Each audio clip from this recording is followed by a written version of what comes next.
I'm here at the Fort Dix Mystic, and we're going to go over what they offer for CLS and 68 whiskey training.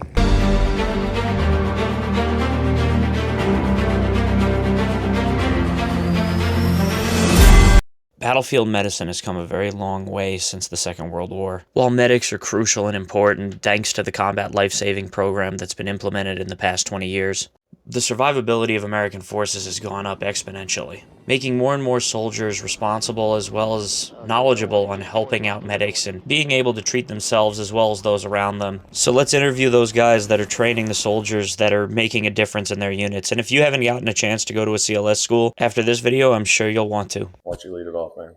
Okay. Yeah. My name's Christopher Carbone. I work at the ASA Dix Medical Simulation Training Center. I'm the Mystic Manager. I've been a combat medic for the U.S. Army for the past 18 years. And what led me to this career field is that, I have a vested interest in making sure that medical treatment on the battlefield is done proficiently. And I know that the reserves tends to be a very underserved market when it comes to military training. And I want to make sure that the reservists and the guardsmen, the Compo 2 and 3 that come through here get the best training that we can give them. So, yeah. Chris McGann, I'm one of the course coordinators here. Was in the Marines for 8 years. During my combat time, I realized how important medicine was. As soon as I got out of the career, I decided to pursue that medicine and decided to become a paramedic. Soon thereafter, I saw a job opening here to come and instruct, and I realized that I could play a pretty vital role with my combat experience and attaching that with my paramedic experience. I truly 100% believe in this training. I believe it serves a great role to try to keep our soldiers and our service members alive and get them back home safely. Awesome. Well, I'll tell you what, after going through everything this week, you guys have definitely made one hell of a course here that getting us prepared. I know the people from the 854th were not prepared coming in. They were just we expected it to be like some classroom with some CPR dummies. We didn't expect any of this at all, because the last guys that came through a CLS course for us, they were like, oh, it's really not that intense. They're just going to give you a little bit of an obstacle course at the end, and then you're going to graduate. And I was just like, has anybody gone down here before? And it's like nobody that we knew from Fort Support Company had come down here. So this was going in blind, and you guys really surprised us. Yeah, they really sold you down river, huh? Well, it was fantastic though. The people that came down were excited to train, and we're real happy to be here. So it was fantastic. So if you guys can just walk us through, some of the stuff that you guys have here and what you guys do to make this realistic training, both indoors, outside, and everything. So as far as the simulation part of it, which is their big selling point, I know that a lot of people, especially in the last 20 years, CLS has been kind of relegated to the E4 medic, and there would be death by PowerPoint, and then there would be a smoke session outside with some tourniquet application, and then everybody would be CLS qualified. And what we really try to do here is we try to get away from that. We want to make sure everything's standardized across the board. We want everybody to kind of get the same package. But one of the biggest things is integrating in the simulation part of that, which is making sure that we got the 3Gs, but we also have the environmental controls. We want to make sure that we want to stress people out as much as we can without violating any safety regulations or anything like that. Because I feel like anytime that you're in a highly stressful environment, you always revert back to your highest form of training. And what we want that to be is we want people to, when something happens, and it doesn't necessarily have to be combat, it could be you're driving down the road and, you see a car accident or something like that. Your immediate reaction isn't the blue screen of death, deer in headlights. You kick into high gear. And the way that we've kind of formulated this is we go through the crawl, walk, run. We go through, didactic with PE. We kind of and then we kind of intermingle in some scenarios, and we kind of build it up until the end where everybody's anticipating, going through this obstacle course with a big culminating event. But the real catch-all is that at the end when we throw in the mass cal, that it is entirely instinctual at that point because nobody's prepared for it. Right. And that's what we want to capture. We want to catch the stress at the most pure form so that we can see what they've learned. They can see what they've learned and how they work together. That's kind of the biggest thing. Especially when they're exhausted. They're already tired. They think they're done. And just creating that extra stress really makes the training a whole different level. Right. So, but yeah, we use all different kinds of stuff. With our electronics, we have our smoke machines, we got our smell machines. We use high fidelity training or high value assets. Sometimes we use role players. Role players bring it to a whole nother level. Actually, having a real person that can give you that feedback immediately while you're doing your treatments. We've got female mannequins now. So we're definitely moving into that kind of route. We have canines, even canine dogs, where we teach even our 6 to 8 whiskeys and sometimes medical providers, canine medicine. So we're not just CLS and TCCC. We encompass anything that is medical across all branches of the military here. We want to be able to tailor our training specific for a unit's mission, especially if that is a vital part of what they're going to be doing when they get deployed. So pretty much we have a very wide verse of medical training here. So, it's a fun place to work. I ain't gonna lie. And we got helicopters. Yeah. Everybody loves helicopters. It's a shame they got grounded this week. Yeah. Well, Next time. Yeah, next time. Definitely. Maybe come back for the reclass or the restart anyway. So maybe I'll get lucky next time. Yeah, definitely. So besides the smell and the sound, like what are your dummies are able to do? What are what other changes to the environment can you do both in here and outside that you guys are able to? Yeah, sure. So we have the 4 scents, like I talked about. So we have dead body, decaying tissue, feces, and burnt flesh. You get a marinade of that when you walk in. You experienced that just the other day. It still smells in here. So certain mannequins, like we have, like our 3Gs that are right back here. We just got some new 3Gs. These things are very high fidelity. They give you feedback such as pulses. You can see them breathe.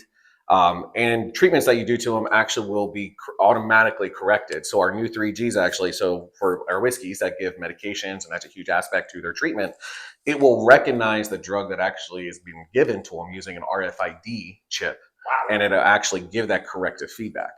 And that's huge, especially not just for trauma, but for the medical aspect of things. We want to eliminate as much imagination as possible. We want to you notionally fix this.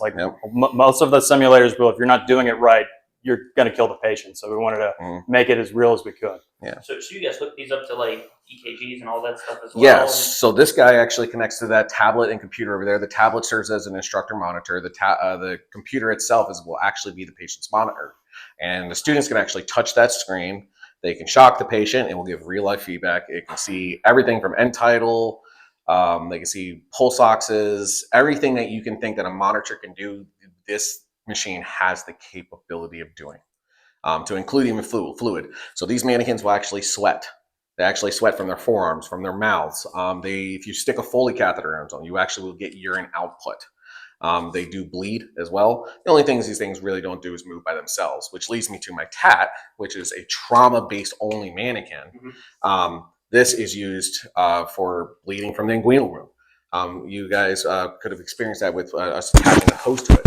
Right. So that's some of the limitations it does have. You do have to attach a hose to it, but it will bleed. It will move by itself. You can talk through it with a headset if you wanted to. There are many different capabilities for these as well. And then here's the thing too. The great part is we can actually divide this in half and then do 2 separate training stations. So based upon what our training is, these things are adaptable. The other mannequin we do have is the female, which is a high fidelity female mannequin. Recently just got that within the last 6 months. Yeah, like 6 months. Has the same exact capabilities. And then we use our rescue Randies as well. But as you know, some people just have rescue Randies and all they do is to take the limbs off. Yeah. We've gone the extra step where we have ensured that even treatments are being able to be done on them and using them in the more rugged environment that we don't want these to be exposed to. Yeah, we don't. They're hardcore. They're not that hardcore. Yeah. But while you're doing this stuff in here, we also have smoke going. We have our strobe lights where we don't really use the strobe lights all that much. But we do use the dimmer effect of it. We do use the speaker systems. We can have combat sounds. We'll have even like a bunch of people screaming and crying and stuff like that. My favorite is the cackling lady. She's just psychotic and just yelling the whole time. It drives you nuts because you're sitting here trying to do what you got to do, and all you hear is this loud cackle going on. You're like, what do I do? What do I do? And you're just stressing out. But it gives that, ignore the environment, focus on your job. Right. And the other thing to note is that every single portion of the slide, because it breaks into 4 sections, each one's got 2 cameras so that we can record what you do in real time. So especially when we do the validation piece for the 68 whiskeys, when they're getting graded, it's not so much that, we go off a checklist and then we can tell them, hey, you did this, you did that. We can show them as well. And we can catch it from multiple angles. We turn the lights off, it has IR capabilities, so we're able to watch that. And so commanders, and because we have an intranet, or if a command group wants to come and watch their guys train, they can watch it in the classroom 3 or classroom 1. Yeah. So it's very sophisticated and allows for maximum feedback so that we're making sure that everybody's learning, and people aren't they're not able to contest things because you can point out to them, yeah, actually you didn't, or so like game footage from pretty much, yeah. And everything here is controlled from our tower. So we don't even have to be in the room if we choose not to. So this way, they're not getting that distraction from expecting me to answer a question. They are going to be expected to treat the patient, not treating based upon what I tell them. So that's another dynamic that we even include for those validations, especially. So it's pretty cool. Yeah. Well, yeah. Not even to experience half of that environment. I didn't even know that I've been here all week. I didn't even know you guys had all that. Well, like very sparingly. Like for instance, like if we ran like the lights or whatever, like we did have like one seizure. I mean, like, I'm not even susceptible to that, and it's pretty overpowering. We had to because when we got it, this is like high grade stuff that they use in like Broadway theater productions and stuff like that. So we have to really calibrate it for. We're not trying to like destroy people's brains or whatever. Right. But like the smoke machine, if you run it for more than like 30 seconds, it'll smoke out the whole building. So so if we ran it for we had to tailor it to making sure we're not trying to win the scenario. We want to stress. People Exactly. Yeah. Okay. Yeah. And every room's got safety features, so we even have the panic button. So God forbid something does happen, every single step that we do here, even though it's very highly stressful, highly physical, there is a safety measure in place for everything that potentially happens here. Yep. So I was blown away by even the features that I didn't know were there. The Chris's were good enough to take us outside and show us the outdoor range as well. One of the big things is like making there's a lot of stuff that's just around that's relevant, and like trying to integrate it in, and like trying to stretch out our budget as far as we can to make sure that we're making like as good of an experience as possible. It's kind of like a theme park ride in that regard. Yeah. Like you go to Pirates of the Caribbean, like you want to believe you're part of the ride and everything. And like I said earlier, we're trying to take the imagination out as much as possible. And I want everybody to have a good training experience here. There's nothing that takes people out of it than when you got to sit there and pretend something's happening. Yeah. So. But I know that one of the things, like we got a bunch of different TADs, especially if you want to talk about the machine gun, the IED. yeah. So when I first got here about 2 years ago, there was some basic stuff that was getting implemented. We still used blood, we still used all that stuff. But over the last years, we made some vast improvements here. So one of the big things was the FLA. That is a standard vehicle that everyone needs to load. We talked about medevacs. It was great for every single person to know exactly how to load an UH-60 or something along those lines. Right. But we've added more to this area here. So now we have a lot of smoke machines that will actually create that kind of fog of war mentality. We use our simulated machine gun fire to help initiate that process of moving between the care and to fire to tactical field care phase, so that they have those indicators where they can make those automatic adjustments and movements. We've got an update to our speaker system, so now it's a lot louder than less. Yeah, it was loud yesterday to the point that I started with no ear protection on, and like halfway through I was like, yeah, I need to put these in real quick. I was like, Jesus. Usually you go to ranges like this and they're just like, oh yeah, it's gonna be loud, you better put an ear pro on. Then you're just like, is it on? Yeah. So like, no, you guys definitely created a hostile environment out here. Oh yeah, no, our Tessie, and like we had an issue because like before it was like big speakers that we just put out and then pull back, but the Tessie guys actually hooked us up with like the actual range speakers, which I thought that we kind of lose some definition in like the sounds or whatever, but like completely translated well. Like we didn't didn't sound like a broken like record or anything like that. Yeah, our guy came out and he tailored the speakers exactly to the sounds of the music, so that's what made the difference. And they can stay outside, so we don't have to move around. Yeah, that's a huge improvement. The other big part of this was from my personal experiences is that when you're evacing a person, doesn't mean the enemy wants you to get away, right? So keeping the soldier moving and focusing on task and moving and then reassessing was the implementation of our fake IED system. Just not for IED purposes, but maybe for explosion purposes. Like, hey, the enemy's starting to get back on your position. They're still putting the pressure on. It's time to start adjusting. What are you going to do?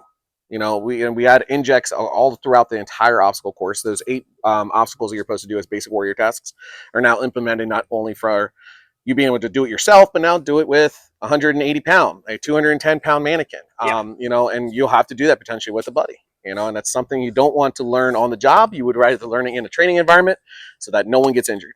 That is our biggest key here, is getting everyone home safely. Yeah. And we're in RIFMAS too. So if you ever the units need to request certain buildings, they can go through RIFMAS and request those buildings. And then they can reach out to me directly to schedule specific training so we can make sure that we have the equipment available. Yeah.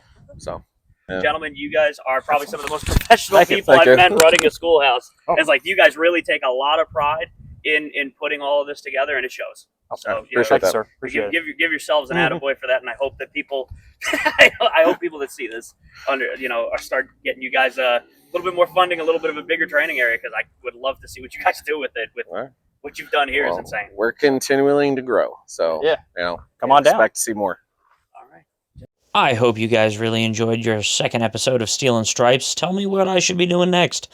Honestly, I'm just doing this off the hip, and if you guys want your own CLS shirt, make sure you go on over to the link in the description to Morale Wear by Patriot Paul.